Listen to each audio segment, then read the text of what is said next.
welcome back to my channel. Cleopatra and I are going to take you through my picks for the best watermelon perfumes. This was something that you guys requested recently. I'm doing these videos, updating some of my old videos on perfume notes. So I'm going to give you my rundown, my top recommendations for watermelon perfumes.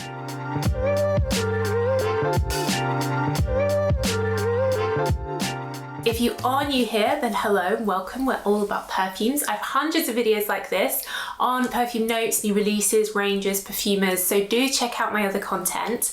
And if you're a regular viewer, do make sure you're subscribed and give the video a thumbs up. And I'll leave the links down below to where you can get all the perfumes I talk about, where they're available all around the world, Europe, North America, South America, Australia, where they're available. So watermelon is definitely quite an unusual, rare note in perfume. There's not a lot of perfumes that use it, which is interesting because you do get a lot of like watermelon flavored sweets and I don't know, candles and things like that. And the big companies that create fragrances also do like flavorings and things like that. So it surprises me. I'd say it's obviously super fresh and fruity. And if you think about a watermelon, it's made up mainly of water. So it does have quite an aquatic, watery feel to it. And it often gets put in perfumes that have that like watery type quality to them. Probably the first thing that comes to mind when I think of a watermelon perfume is from Dolce & Gabbana, their L'Apéritif fragrance. So this was part of an anthology of perfumes that came out maybe 15 years ago. They had loads of different ones, different numbers. They've all been discontinued except for L'Apéritif, which has a bit of a cult following, I think. So it obviously sold well and that's why they've kept it. The main note is watermelon, but it also does have rhubarb and kiwi. And to me, those three all have quite a similar fruity, slightly sharp, super tropical vibe to them. So those three combine really well. So I do recommend L'Apéritif for rhubarb fragrance lovers, but definitely for watermelon as well. Those really are the main notes in it. So it doesn't fade and change and become something else.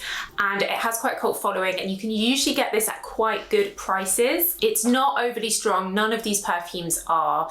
It's fresh and summery, but definitely that's my top recommendation. There is a perfume that is dedicated to the smell of watermelons by niche brand Shea Blue. I reviewed their perfumes years ago and I see now they've done really well. They're on QVC and they have a fragrance that's just called Watermelons. And 100% this smells like watermelon. I have a sample of it somewhere, but I can't find it. But for sure, it does genuinely smell like a watermelon. There's also some green notes in there. So you get some of the, like the skin, I guess, of the watermelon.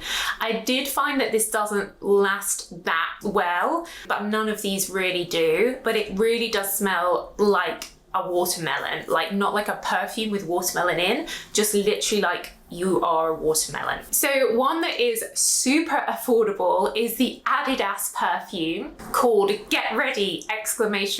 You can usually get this for like £10, maybe less. And this is a sweet watermelon. So you've got sugary notes in there. So it's like a watermelon candy, watermelon sweet with all that sugar. But because it's so affordable, you could maybe get this and layer it with another perfume if you wanted to add that watermelon vibe. And Juicy Couture did have a watermelon perfume called Oui, as in yes in French. I think it's discontinued, but I'll see if I can find it online and leave the links below where it's available. This, again, lots of watermelon, especially in the opening, and then there's a little bit of a sort of floral, feminine notes in the dry down, but watermelon was the main notes, very fruity, fresh, light, but then with some floral, feminine vibes underneath. I recently reviewed the Britney Spears Jungle Fantasy perfume that came out, I think it was maybe last year. This one did have a watermelon note in the opening, but it faded and became more of a water lily fragrance, quite floral, and I found it didn't last that well. And that sort of brings me to a group of perfumes that have watermelon in the opening, but it doesn't really last throughout the scent. So Aqua Allegoria's Cherry Blossom perfume Flora Cerisa is a cherry blossom scent, but they've added watermelon, which is there in the opening and just brings that freshness to the scent. But then it becomes all about the cherry blossom, very light, pretty, feminine. From niche brand Jukebox, that I just did a video on all their fragrances, they have one called Feel and Chill, which again opens with a watermelon, but it then becomes very, very green with leafy notes in it.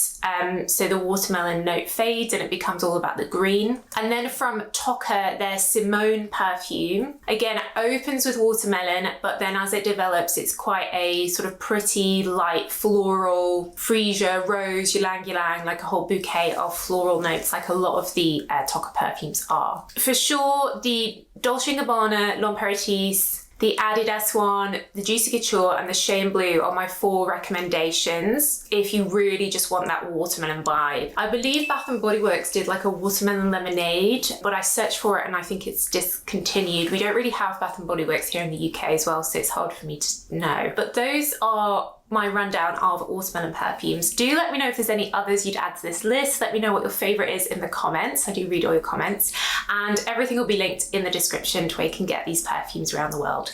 But that's it, guys. So thanks so much for watching as always, and I'll see you in the next video. Bye.